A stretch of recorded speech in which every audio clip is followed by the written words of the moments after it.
What if one side of the Earth always faced the sun, while the other side was forever shrouded in darkness? Just how hot would it be on the bright side? And how cold would the dark one get?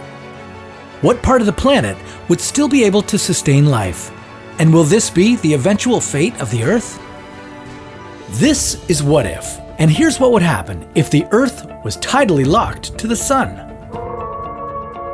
Ever wonder why we only see one side of the moon? That's because the moon is so close to our planet that the side facing us experiences a much stronger gravitational pull to Earth. It takes the moon just as long to make one rotation on its own axis as it does to make a full orbit around the Earth. That makes the moon tidally locked to our planet. Imagine if the Earth became tidally locked to the sun. How long would you have before the extreme weather made the planet uninhabitable? As one of the Earth's sides started getting all the sunlight, while the other side was thrown into a never-ending night, everything on the planet would change, from weather patterns to water composition. The immediate downside of tidal locking is, well, the absence of a day and night cycle. Ever stayed out in the sun too long, to the point where you can feel your skin burning? Well, this is what would be happening all day and all night on the Earth's bright side. The sun would be constantly cooking the bright side until the temperature became so high that no life would be able to survive. How high are we talking? Well, it depends on how close we were to the sun. Most likely, well above 100 degrees Celsius, the boiling point of water.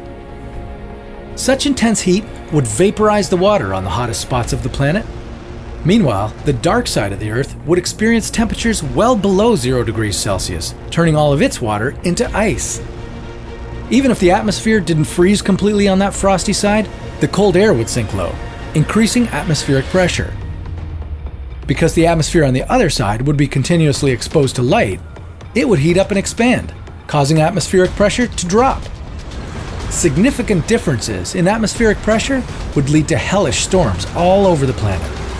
You better hold on to something if you don't want to get blown away. We'd be fortunate not to lose our atmosphere altogether in such harsh conditions.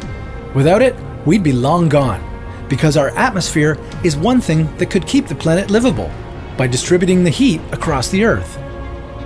The only possible place for life on Earth's surface would be in the twilight strip of land between day and night. But given that 71% of our planet is covered in water, it's not likely that there would be much habitable land in that twilight zone anyway. Lucky for us, there's no way the Earth will become tidally locked to the sun anytime soon. We're far enough from the sun that its gravitational pull doesn't latch on to just one side. But the Earth's rotation is actually slowing down. What if one day the Earth stopped rotating altogether? Well, that's a question for another What If.